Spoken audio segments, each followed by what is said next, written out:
It's not the body, the body. It's always okay. A little bit late. I hope a few people saw it. Yeah, just proud of the guys. You know, in a lot of ways, it was a frustrating game for us. Just not playing maybe some things that we're accustomed to. You know, they hit some big passes. We gave up more big chunk passes than we have all season. You know, special teams, they had us on that. They made some really good plays. And but the nice thing is these kids just battled hard and battled back. And I mean, that's how football goes. You know, I can't tell you how often we practice those 2-minute drills. We practice them. I mean, every week we talk about not practicing anymore because you're trying to cut down practice a little bit, and it's in a high intensity drill. But we just always feel like that's something that we can't. So it's like, how many times have we been through this? And they came through. I'm proud of Jake. I thought he did some really good things and made some clutch plays. The second to the last drive was all those guys executed well. I think there was a lot of pressure on them to get that thing done, and they made plays when they had to. And obviously, you know, Tristan comes through, which was great. Did you have any words for Tristan before that final kick, Chris? Not at all. I mean, he was itching, and I really felt him being on. I really felt at that stage that we really had he and we had nothing to lose, and you know, I think he's cleaner from the left hash, and I really thought he was going to make it, because we go to overtime, and I kind of felt he'd cut it loose and go. It wasn't long ago we were talking about Tristan and kind of some of the things he was going through, and now he hits the game-winning field goal. What's it like for you to see him do that after kind of what he's gone through this year? I think it's great. I think the team was really, really happy for him. I mean, they really were in that locker room, and I mean, that's because I've been saying it for a while. I mean, you know, he's had you know, it's been tough at times, but he's got a powerful leg, and he can be very accurate. And you know, I don't even know how far that field goal was, but he had a lot more to him, and that's usually how he kicks it. Chris, what was the conversations, I guess, to start that drive, and then how did those conversations change after they called the timeout? Yeah, so we wanted to run the ball and see if we could pop one with Miles through there and maybe just get, you know, a 10-yard run or something, and if we could, then we were going to go.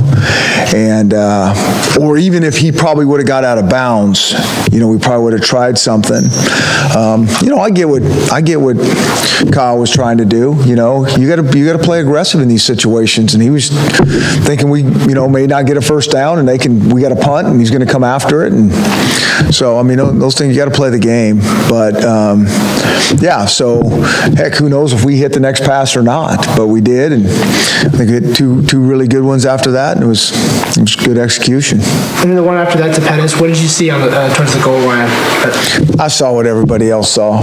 I mean, it doesn't really matter at this point, I guess. Chris, in terms of, oh, sorry. Lost my train. I do that about a lot. On Jake's fourth down, you got a 4th and 8. Jake breaks in the pocket, gets 6.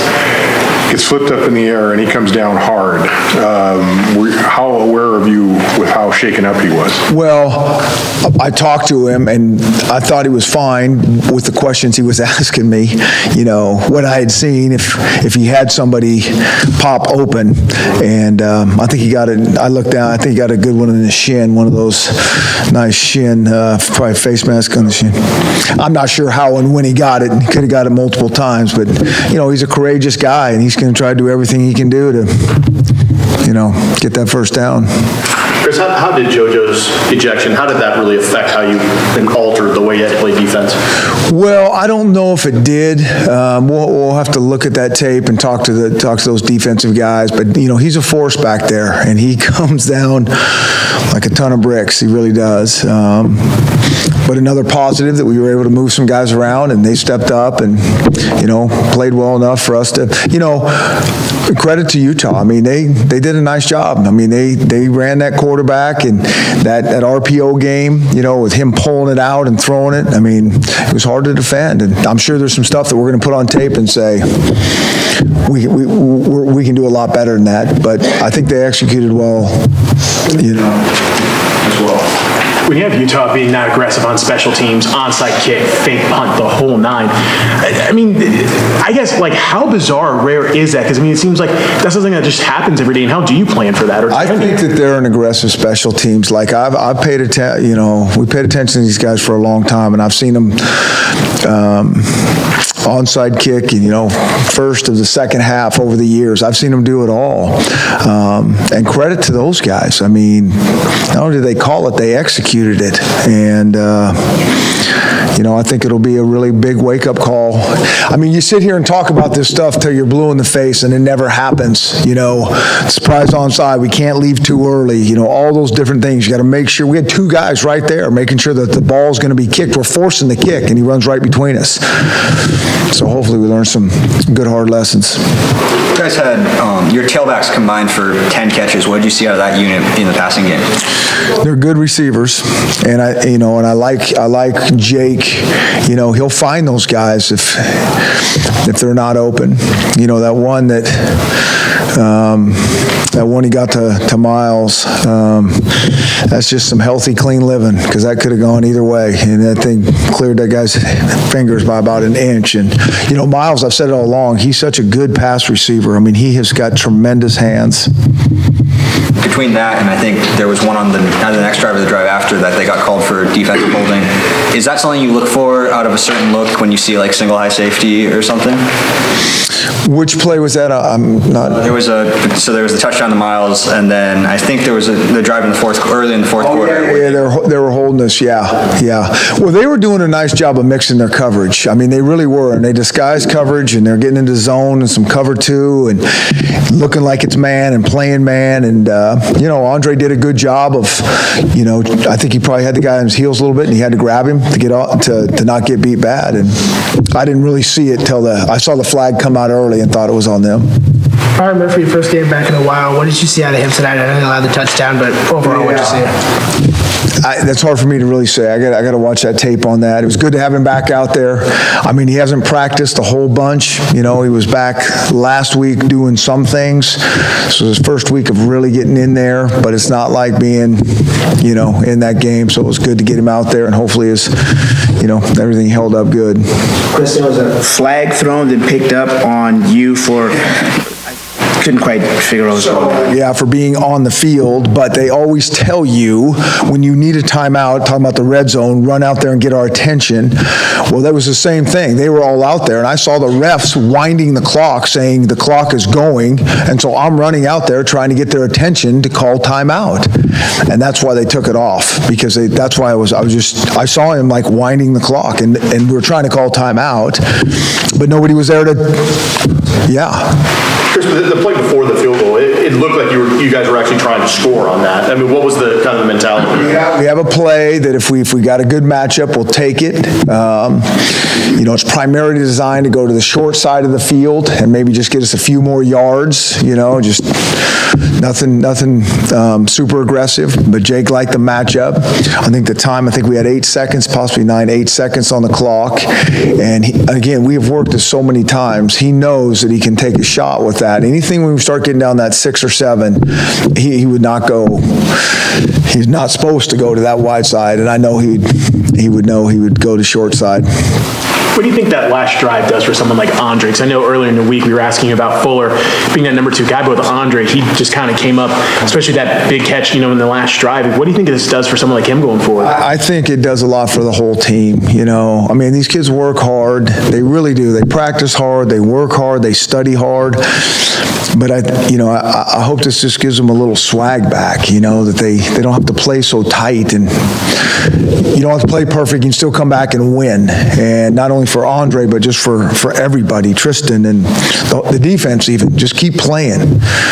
Hopefully we got that out of this game.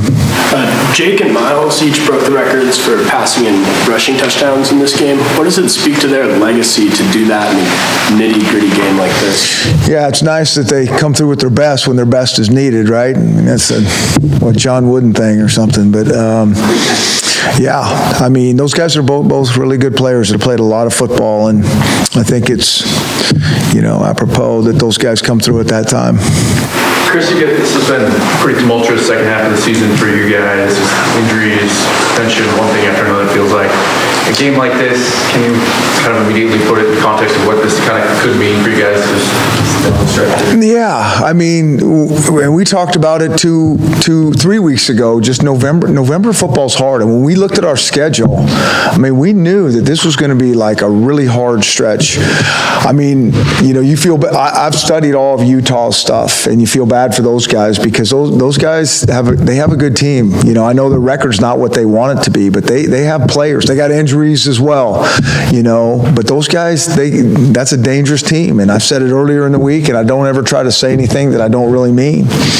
And so you got, you know, Stanford and these guys and Wazoo, and you know, it's hard football, like when you've lost so many guys and you've practiced so long. But that's where, you know, I think that's where teams test their mettle. And I'm just glad that these guys, like I said, just to get a little bounce in their step. Coach, I know that turnovers have always been huge for you, but they've been few and far between lately. You got an interception today. You almost got that. Yeah. What's going on there? Yeah, and we just aren't creating enough of them. That's the bottom line. I mean, we're not in that thing that someone's going to hand us a turnover. That does happen on occasion, but that's whatever. Our strategy is not luck. You know, we gotta somehow create more turnovers. You know, we got to get to that quarterback, and I thought we did. I thought we were better than we had been. The ball did come out. You know, we got the one pick and the ball. We could have easily got that again. You'd like to see it come out again, but you know, I mean, I think everybody does, but we really want to get. You know, our goal is to get 3 a game, and we haven't done that for a while, and I think that's affected us. Do you ever recall coaching a team to 10 points in 1 minute in the final minute of the game? Yeah, I don't think so. Yeah, that was nice. And like I say, I kind of go back to just all the time we have spent on this 2-minute drill. And it's been good for both sides because the defense, you know, the defense makes it hard on our offense with those things. But I think we've called those same type of plays so many times that those kids were very grooved into those calls. Thank you.